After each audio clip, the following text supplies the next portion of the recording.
ठरलं तर मगचा आजचाच म्हणजेच 5 डिसेंबरचा फ्रेश एपिसोड आज तुम्ही ऐकत आहात. आता सुरुवातीला राकेश आणि लावण्या जबरदस्त काहीतरी असं प्लॅन करत असतात. राकेश लावण्याला घराच्या बाहेर उभारून सांगत असतो, आपला प्लॅन जो सांगितलेला आहे तो लक्षात आहे ना तुझ्या. त्यावर लावण्या हो म्हणत असते आणि म्हणते की अंजली ताई आणि लावण्या घरामध्ये असताना मी हे सगळं कसं करू.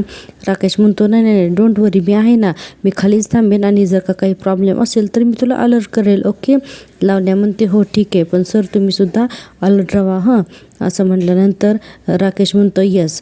कसं आहे लावण्या, आता सगळ्यांना वाटतं असेल की तू घरी निघून गेलीस आणि म्हणून मी तुला हे काम करायला सांगतोय. त्यामुळे आपल्यावरती कोणावरती जरासुद्धा डाऊट येणार नाही. त्यावरती लावण्याला हे सगळं पटत असतं. पुढे राकेश म्हणतो आता यावर सगळी तुझी इच्छा आहे म्हणून फक्त मी सांगितलेली एक गोष्ट तुला अरेंज करता येईल ना. लावण्या म्हणते डोंट वरी जेज, ती गोष्ट माझ्या गाडीमध्ये ऑलरेडीच आहे म्हणून.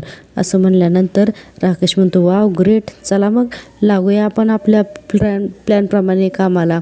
असं म्हणल्यानंतर लावण्या आणि राकेश एकमेकाच्या हातावरती हात देतात आणि तिथून लावण्या निघून जाते. आता लावण्या तिथून निघून गेल्यानंतर राकेश म्हणत असतो की जिलेबी फक्त माझी. असं म्हणून राजेश आता घरामध्ये निघून जातो, कारण त्याच्या पुढचा प्लॅन त्याला करायचा असतो. आता इकडे ईश्वरी आणि अर्णवच्या रूममध्ये मामी आलेली असते. आता मामीला काही करून अर्णवने दिलेला तो ड्रेस जो आहे गिफ्ट तर तो शोधायचा असतो. ती म्हणत असते कुठे ठेवला असेल तिने हा ड्रेसचा बॉक्स, कपाटात ठेवला असेल का, म्हणून कपाट वगैरे सगळ्या गोष्टी मामी उचकून पाचकून बघत असतात की कुठे असेल तो ड्रेस म्हणून. आता मामींना खूप वेळ शोधल्यानंतर गणपती बाप्पाच्या शेजारी तो अर्णवनं दिलेला ड्रेसचा बॉक्स जो असतो तो ईश्वरीने ठेवला आहे. मामीला आतमध्ये गणबाप्पाच्या शेजारी ठेवलेला तो बॉक्स दिसतो. मामी लगेच सापडला म्हणून त्या बॉक्सच्या जवळ जातात. आता ते बॉक्स त्या उचकतात, त्याच्यानंतर त्या बॉक्समधला तो ड्रेस पाहतात. आता त्या ड्रेसमध्ये सुप्रिया आणि अर्णवच्या वडिलांचे जे काही फोटो असतात ते ड्रेसच्या मधोमध फोटो ठेवतात आणि त्यानंतर वरती आहे असा ड्रेस मामी सेट करून ठेवतात. वरून व्यवस्थित बॉक्सचं कवर वगैरे सुद्धा घालतात आणि आता मामी म्हणत असतात सरप्राईज देत आहेत एकमेकाला मूर्ख कुठचे.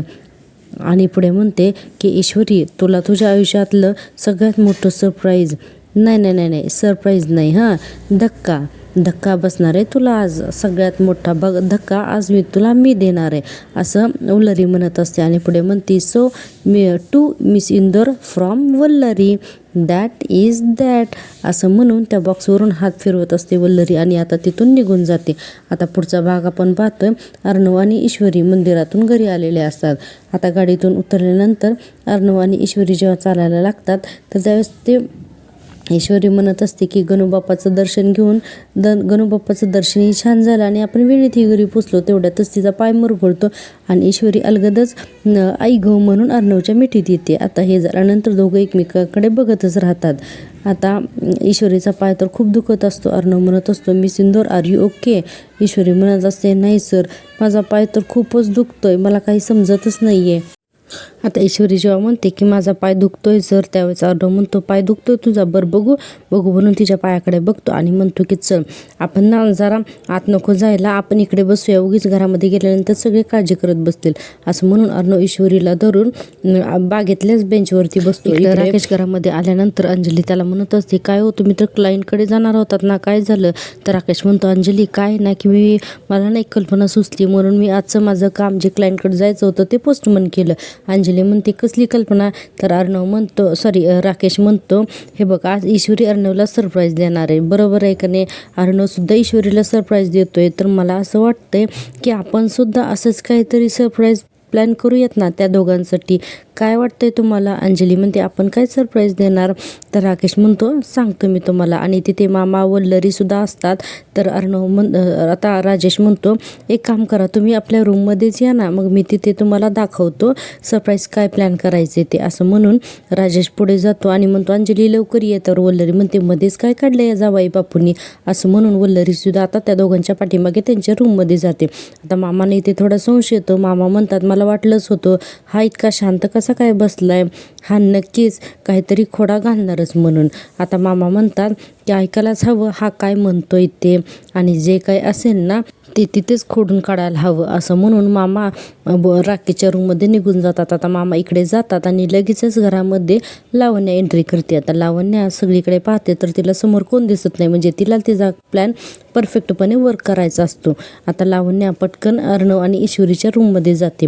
आता तिला सुद्धा मामींप्रमाणेच तो अर्णवने दिलेला ड्रेस हवा असतो ईश्वरीचा. इकडे घराच्या अंगणामध्ये एका बेंचवरती ईश्वरी बसलेली असते आणि अर्णव तिच्या पायाखाली बसलेला असतो आणि तिचा पाय जो आहे तर तो व्यवस्थित ते स्ट्रेच करून देत असतो. आता ईश्वरी म्हणत असते, अहो सर काय करताय सर तुम्ही?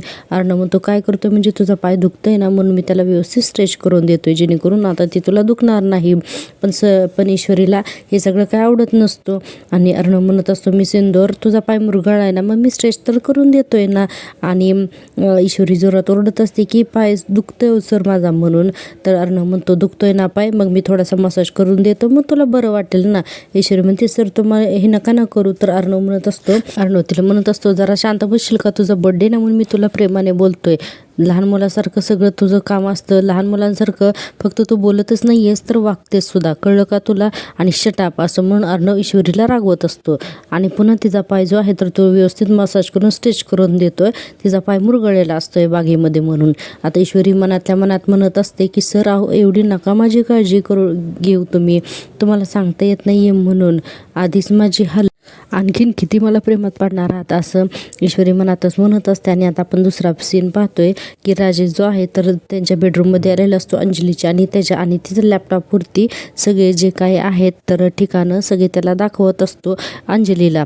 आणि हे किती छान छान सगळे प्लेस आहेत ना, एकदम निसर्गरम्य असं म्हणून दाखवत असतो की किती सुंदर आणि रोमॅन्टिक ठिकाण आहेत म्हणून. आणि पुढे म्हणतो की म्हणजे न्यूली मॅरिड कपल्ससाठी एकदम परफेक्ट आहेत. तर मला असं वाटतंय की आपण अर्णव आणि ईश्वरीसाठी अशीच एखादी सरप्राईज ट्रिप प्लॅन करूया. खरं कसं आहे अंजली म्हणते, खूपच छान आयडिया आहे. त्यावर मामा मनात म्हणत असतात, नक्की काय चाललंय काय याचं? वल्लरी मनात म्हणते, जावई बापूंना काय झालंय काय? नसते उद्योग, कशाला उद्योग करत बसलेत हे? त्या दोघांना आणि मुलं पाठवून नाही ते जवळ कशाला आणायचंय?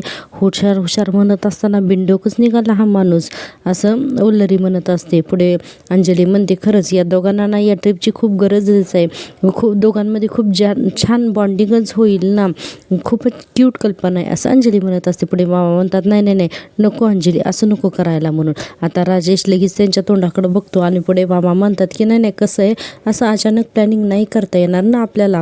अर्णवला समजा महत्त्वाचं काम असेल, महत्त्वाचं मीटिंग असेल तर त्याला कसं जाता येईल नाही का, असं म्हणल्यानंतर वल्लरी म्हणते, हो बरोबर आहे हे म्हणतायत ते. अंजली म्हणते, अरे असं काय करताय तुम्ही दोघं? अरे किती क्यूट आयडिया आहे. मला वाटतं आपण एकदा चिंटूला विचारूया त्याच्या कामाचं काय ते, त्याच्याकडून आयडिया घेऊया, किंवा आपण डायरेक्ट आकाशलाच विचारू. मामा म्हणतात, अगं अंजली हे असं पटकन नाही ठरवता येत. राजेश त्यावर म्हणतो, नाही बरोबर आहे मामा तुमचं. तर मामा त्याच्याकडे संशयाने बघत असतात की हा असं काय बोलायला लागलाय. राजेश पुढे म्हणतो, बघा तुम्हाला जसं योग्य वाटतं तसं ठरवा. मला आपलं जी कल्पना सुचली मी तेच सांगतोय. कसं आहे, त्या दोघांना एकत्र वेळ मिळावा एवढीच माझी इच्छा आहे हो मामा, असं मामाकडे बघून राजेश बोलत असतो. आणि मामा मनात म्हणत असतात, याचा नक्की गेम काय आहे? कारण मामांना तर खूप संशय असतो राकेशवरती. पुढे वल्लरीला सुद्धा हे सगळं आवडलेलं नसते, राकेशचं जे काही बोलणं आहे ते. आणि राकेश मनात म्हणत असतो, ए मामा मला काय वेड लागलंय तुला तुझ्या त्या चिंटुकलेला आणि माझ्या ईश्वरीला एकत्र हनीमूनला पाठवायला? मी तर फक्त तुम्हाला गुंतवून टाईमपास करतो हे सगळा, म्हणजे बाहेरच्या बाहेर लावण्याला आमचा प्लॅन पूर्ण करता येईल. कारण यांनी लावण्याला सांगितलेलं असते ना की त्या ड्रेस चेंज करण्यासाठी, हा यांचा प्लॅन असतो राकेश आणि वल्लरीचा, असं राकेश आता मनात बोलत असतो. तोपर्यंतच अंजली म्हणते की मामा काही करून ना आपण हे घडवूनच आणूया. तर मामा म्हणतात, हो अंजली, अर्णवला न कळवता आपण हे सगळं प्लॅनिंग केलं आणि मग जर त्याला सांगितलं आणि त्याचं जर का काही महत्त्वाचं काम असेल तर तो आपल्यावरच चिडेल ना. तर वल्लरी म्हणते, हो ना बरोबरच आहे. आणि मनात म्हणते, या दोघांना नको तितकं जवळ येण्याची संधी द्यायचीच कशाला मी म्हणते. हे सगळं कॅन्सल झालं तर फारच बरं होईल. आणि पुढे म्हणते की अहो मला तुमचं बोलणं पटतंय अगदी. तर मामा एकदमच दचकतात आणि म्हणतात, आयुष्यात पहिल्यांदा माझं म्हणणं पटलंय तुला? असं मामा म्हणत असतात. तोपर्यंत इकडे राकेशच्या मोबाईलवरती फोन येतो, मेसेज येतो की जीजू काम झालंय, मी निघाले, असा लावण्याचा मेसेज येतो. लगेच राकेश म्हणतो चला आता काम झालं. तर वल्लरी म्हणत असते विरोध कसला करताय, अर्णवला फोन लावून बोला ना तुम्हीच त्याच्याशी. आणि अंजली म्हणत असते अरे असं काय करताय, करूयात ना प्लॅन. मामा म्हणतात अंजली पुन्हा तेच नको ना करायला, पुन्हा तेच नको ना बोलायला सांगू आम्हाला. त्यावरती राकेश म्हणतो बरं ठीक आहे काही हरकत नाही, असा राकेश लगेच बाजू सांभाळून घेतो, कारण आता त्याचं काम झालेलं असतं. राकेश म्हणतो 1 मिनिट, मला खरं तर पटतंय हां मामांचं, मामा काय बोलतायत हे मला पटतंय. लगेच मामांना आश्चर्यच वाटतं. राकेश पुढे म्हणतो हां म्हणजे आपण नको हे सगळं प्लॅन करायला, उगीच अर्णव चिडेल ना, नकोच. म्हणून लगेच लॅपटॉप बंद करतो आणि म्हणतो की नेक्स्ट टाईम करूयात हां. तर मामांना तर इतका संशय आलेला असतो आणि वल्लरीला बरं वाटतं की चला हा प्लॅन तर कॅन्सल झाला. म्हणून मामा मनात म्हणतो की आधी यानेच प्लॅन तयार केला आणि आता हा नाही म्हणतोय, नक्की याच्या मनात काय. आता आपल्याला इकडे दाखवलेलं आहे लावण्य जे आहे तर ती आता घराच्या बॅकसाईडने येत असते आणि तिला तोपर्यंत अर्णवची कार दिसते. ती म्हणते मला कुणी इथून बघायच्या आतमध्ये, मला इथं निघायलाच पाहिजे, कारण तिला ARची कार दिसली असते आणि म्हणते की मला आता निघायला पाहिजे, म्हणून ती तिथून निघायला प्रयत्न करते. तेवढ्यातच अर्णव तिला पाठीमागून हाक मारतो लावण्या म्हणून. आता लावण्या लगेचच वळून बघते आणि म्हणते AR तू. तर लगेचच अर्णव आणि ईश्वरी तिच्यापाशी जातात आणि अर्णव तिला विचारतो तू अजून इथेच आहेस, गेली नाहीस. तर लावण्या म्हणते मी मगाशीच गेले होते, पण अर्ध्या रस्त्यात गेल्यावरती मला लक्षात आलं की माझा फोन इथेच राहिला, सो मी तोच कलेक्ट करायला इथे आले होते. असं म्हणल्यानंतर अर्णव म्हणतो बरं ठीक आहे म्हणून. आणि आज लावण्या म्हणते की ओके ठीक आहे मी निघते बाय. आणि ईश्वरीला पुढे म्हणते की ईश्वरी वन्स अगेन हॅपी बर्थडे. आता ईश्वरीसुद्धा तिला थँक्यू म्हणते आणि हॅव फन म्हणून लावण्या तिथून निघून गेल्यानंतर अर्णवला ते जरा तिच्यावर संशय येतो. अर्णव ईश्वरीला म्हणतो हिचं वागणं थोडं विरड वाटत नाही का तुला. ईश्वरी म्हणते जाऊ दे ना सर, आता कशाला संशय घ्यायचा तिच्यावरती, बिचारी सुधारण्याची कोशिश करते ना ती, मग जाऊ देत. असं म्हटल्यानंतर अर्णव म्हणतो मिसेस इंदोर आज तुझा बर्थडे तर तुम्हाला स्पॉईल नाही करायचा, चल आपण जाऊया. असं म्हणून अर्णव आणि ईश्वरी दोघेजण आतमध्ये जातात. अर्णव तिला म्हणत असतं ओके ना आता पाय, तर ती हो म्हणते. आता आपल्याला काही वेळानंतरचं दाखवले अर्णव रूममध्ये छान असा तयार झालेला असतो, कारण त्यांना बाहेर जायचं असतं तर ईश्वरीने सांगितलंय म्हणून. तर अर्णव छान तयार होत असताना ईश्वरी नॉक करते, सर येऊ म्हणून. अर्णव म्हणतो miss Indore please come in. असं म्हणल्यानंतर ईश्वरी आतमध्ये येते. आता ईश्वरी आतमध्ये आल्यानंतर अर्णव तिला म्हणतो की कसा दिसतोय मी सांग बरं. त्यावरती ईश्वरी त्याच्याकडं पूर्ण बघते आणि म्हणते नेहमीसारखेच. अर्णव म्हणतो म्हणजे छान. ईश्वरी म्हणते काय, तर म्हणतो हो त्यात काय. आणि पुढे म्हणतो की ठीक आहे मिस इंदोर तू रेडी हो, मी आहे खाली. आता असं म्हणल्यानंतर आता अर्णव खाली जातो. आता लगेच ईश्वरी म्हणते आता माझं सरप्राईज. असं म्हणून ती पटकन नम्रताला फोन करते आणि नम्रताला फोन केल्यानंतर म्हणते की हॅलो हां नमुताई, हां तू त्या हॉटेल मॅनेजरच्या कॉन्टॅक्टमध्ये आहेस ना, हां आता मला कॉल नाही करता येणार तुला, असं सांगत असते. आणि पुढे म्हणते की तू सगळं मॅनेज करून ठेव बढिया. असं म्हणून बाय म्हणते नम्रताला आणि फोन ठेवते. आणि आता ती अर्णवने दिलेल्या गिफ्टकडे जाणार असते आणि पुढे म्हणते की आता मी तयार होते म्हणून. आता ती खूप आनंदाने अर्णवने दिलेला गिफ्ट जे आहे तर तो घेते, तो बॉक्स उघडते, कारण अर्णवने सांगितलेलं असते संध्याकाळशिवाय बॉक्स उघडायचा नाही. आणि ती आनंदाने म्हणते सरांना माझ्या बड्डेबद्दल आधी काहीच माहीत नव्हतं, त्यांनी माहीत नव्हतं, पण मला असं वाटतं की त्यांना आता माहीत होतं म्हणते. तर त्यांनी माझ्यासाठी सरप्राईज गिफ्ट तयार केलं, स्वतः माझ्यासाठी ड्रेस डिझाईन केला आणि मनाशीच हसते. आणि आता तो ड्रेस ओपन करते आणि ओपन केल्यानंतर तिचा होतो पचका, कारण त्याच्यामध्ये अतिशय नाईट ड्रेस, तोही छोटासा असा काहीतरी असतो. तो ड्रेस बघितल्यानंतर ईश्वरी एकदमच चिडते आणि म्हणते शी हा काय ड्रेस आहे. तो ड्रेस 2-3 वेळेस हातात घेऊन बघते आणि म्हणते की काय विचित्र ड्रेस आहे हा. तो ड्रेस तिला अजिबात आवडलेला नसतो आणि म्हणते सरांनी हा डिझाईन केला आहे माझ्यासाठी ड्रेस. आणि एवढ्यातच अर्णव की दारावरती नॉक करायला लागतो, miss Indore me I come in. आता ईश्वरी रागानेच बोलते या आतमध्ये या. असं म्हणून ती चिडून वैतागून एकदम पिसाळलेल्यासारखी दाखवलेली आहे आणि लगेचच म्हणते या आत या असं म्हणलेले असते. आता अर्णव आतमध्ये येतो. अर्णवला वाटतं की त्याला तो ड्रेस आवडलेला असेल म्हणून अर्णव येऊन म्हणतो की मिस इंदोर आवडलं का तुला सरप्राईज. असं म्हणल्यानंतर ईश्वरी एकदमच चिडून त्याच्याकडे बघते आणि तो ड्रेस दाखवते आणि म्हणते की हे सरप्राईज आहे सर तुमचं. त्यावरती अर्णव तर इतका अर्णवला समजतच नाही की काय बोलावं ते. तो म्हणतो हे काय तर ईश्वरी म्हणते ही रिॲक्शन तर माझी पाहिजे ना, हे काय आहे सर, हे काय आहे. त्यावर अर्णव म्हणतो हा ड्रेस. ईश्वरी त्याला बोलूच देत नाही आणि पुढे म्हणते तुम्ही याला ड्रेस म्हणता सर. अहो याच्यापेक्षा ना हात पुसायचा नॅपकिनसुद्धा खूप मोठा असतो, तो ड्रेस एवढा छोटा असतो ना. टी व्हीवरती हा तुम्ही नक्की बघा, अतिशय फनी आणि कॉमेडी भाग दाखवलेला आहे. ते अर्णवला बोलूच देत नाही. ते म्हणते की सर हा असा ड्रेस घालून मी तुमच्यासोबत फिरायला येऊ का, आणि सर हा असा ड्रेस घातल्यानंतर सगळे घरातले माझ्याबद्दल काय विचार करतील. ते अर्णवला अजिबात बोलूच देत नाही. आता अर्णव म्हणतो मी सिंदूर मी हा ड्रेस. तर ईश्वरी म्हणते आणलाच कसा तुम्ही हा ड्रेस, हा आणलाच कसा, मला याआधी हे असे असले ड्रेस घातलेले कधी तर तुम्ही पाहिलेत का, असं ईश्वरी म्हणत असते. त्यावर अर्णव म्हणतो नाही ॲक्च्युली तू लग्नाच्या अगोदर तो पॅराशूटवाला. तर ईश्वरी म्हणते ओ असं करत असते. अर्णव म्हणतो मी सिंदूर काहीतरी मिसअंडरस्टँडिंग झालं आहे, मी तुझ्यासाठी ना काहीतरी ट्रॅडिशनल असा छान ड्रेस डिझाईन केला होता ऑफिस बॉयकडून ना, काहीतरी मिस्टेक झालेली दिसते. ईश्वरी म्हणते हो मला कळतंय, उगाचच ना आता तुम्ही तुमची चूक आता त्या ऑफिस बॉयवरती टाकू नकात.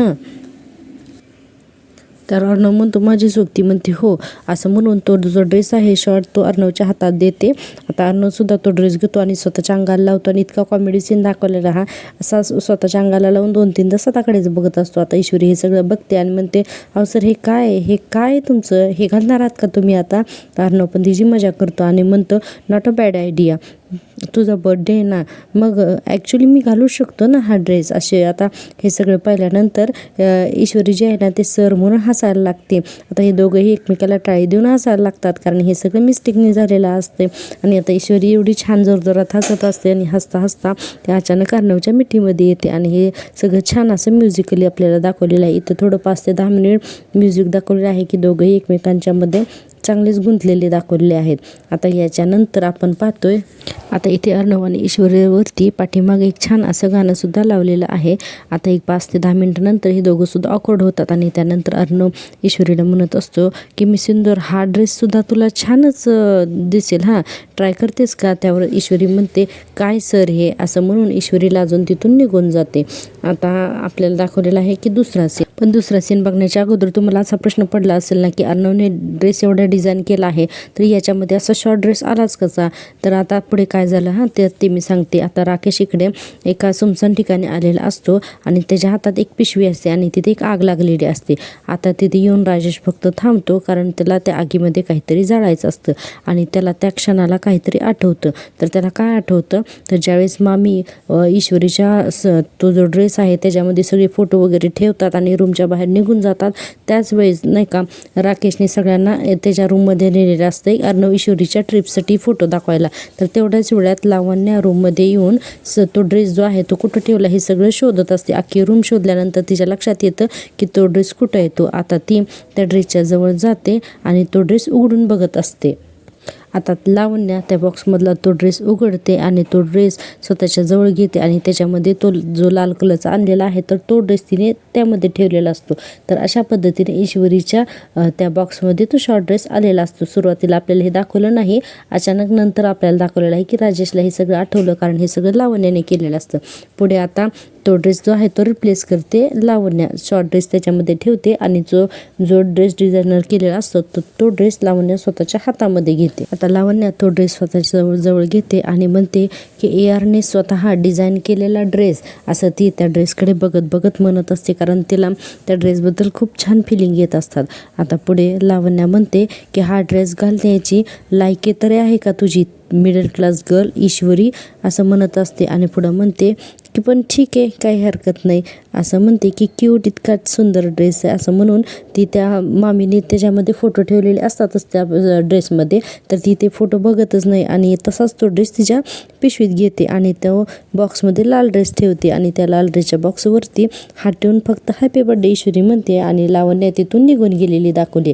आणि आता हे सगळं आपल्याला राकेशला आठवतंय, हे सगळं दिसत असतं त्या आगीच्या समोर. आणि राकेश म्हणत असतो की माझ्या ईश्वरीला स्वतः ड्रेस डिझाईन केलेला देऊन इम्प्रेस करायचा प्लॅन होता ना तुझा चिंटुकल्या, असं तो म्हणत असतो. आणि तुला काय वाटलं की मी फक्त बघत बसेन का तुझा हा सगळा प्लॅन, अरे हॅट मी काय बघतोय तुझा प्लॅन, असं राकेश म्हणत असतो. आणि पुढं म्हणतो पाहिलंच ना लावण्याचा वापर करून कसा गायब करून टाकला तो बनवलेला स्पेशल ड्रेस, आणि पुढे म्हणतो की आता तू ईश्वरीला एखादा फक्त एखादा बुके वगैरे देऊ शकतोस, काही हरकत नाही, म्हणजे काय आहे ना की माझी काही हरकत नाही असा तो स्वतःशीच मनाला म्हणत असतो की देऊन टाक बुके.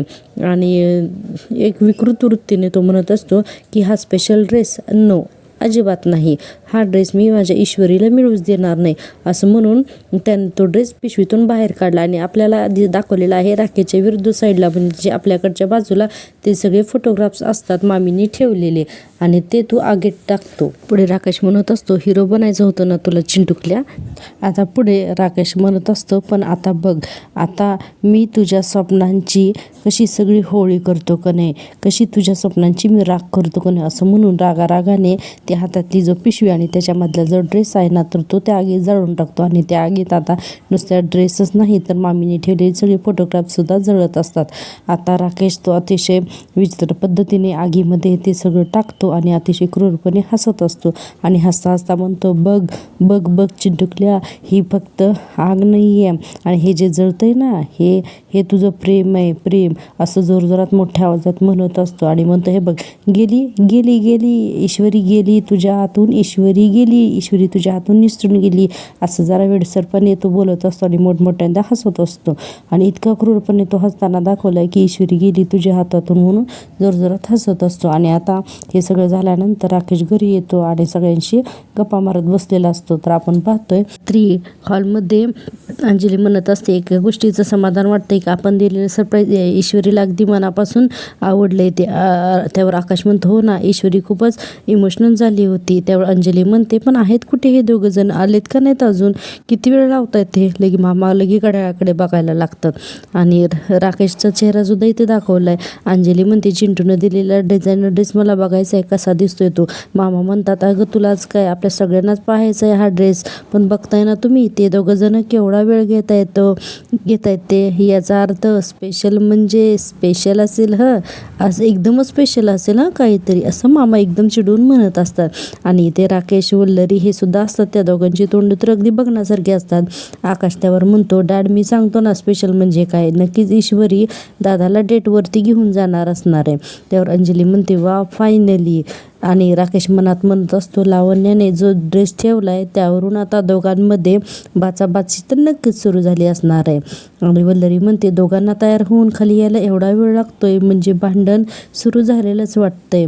पण कधी एकदा त्या अर्णव त्या ईश्वरीला फरफटत खाली ओढत घेऊन येतोय आणि धक्के मारून तिला घराच्या बाहेर हकलून देतोय ना, असं झालंय मला, असं वल्लरी म्हणत असते मनाशी. तोपर्यंतच इकडे अर्णववरून छान असं तयार होऊन जिना उतरतच असतो. आकाश म्हणतो बघा आलाच दादा खाली, असं म्हणल्यानंतर सगळेजणच अर्णवकडे बघायला लागतात. आता अर्णव एकदम छान म्युझिकली एकदम मस्त हिरोची ॲक्शन घेऊन खाली पायऱ्या उतरून येतो. अंजली म्हणते हे काय एकटाच आलास तू, ईश्वरी कुठे म्हणून. त्यावर अर्णव म्हणतो ladies and gentlemen please welcome our birthday girl Mrs Ishwari Arnav Raje Sherke, असं म्हणून जिन्याकडे तो दोन्ही हात करून बघत असतो. आता राकेश सुद्धा तिच्याकडे बघतो आणि वल्लरी सुद्धा बघतच असते. आता ईश्वरी एकदम छान अशी तयार होऊन आलेली, इतकी सुंदर दिसते आज ईश्वरी, तुम्ही आजचा भाग पाहायला अजिबात विसरू नकात बरं का. आणि त्यानंतर अर्णव म्हणतो ही रेसची, असं म्हणत असतो. वल्लरी लगेच म्हणते ही साडी. राकेशला तर काही बोलावं तेच समजत नाही. राकेश तर नुसतं तिच्याकडे बघतच असतो.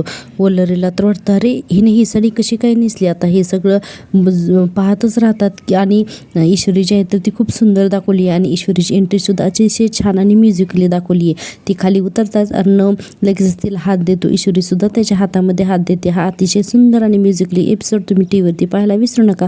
आणि हो माझी आवडती सिरियल या आपल्या पहिल्या मराठी यूट्यूब चॅनलला नक्की सबस्क्राईब करा. तर पाहूया उद्याच्या भागामध्ये काय होतं ते.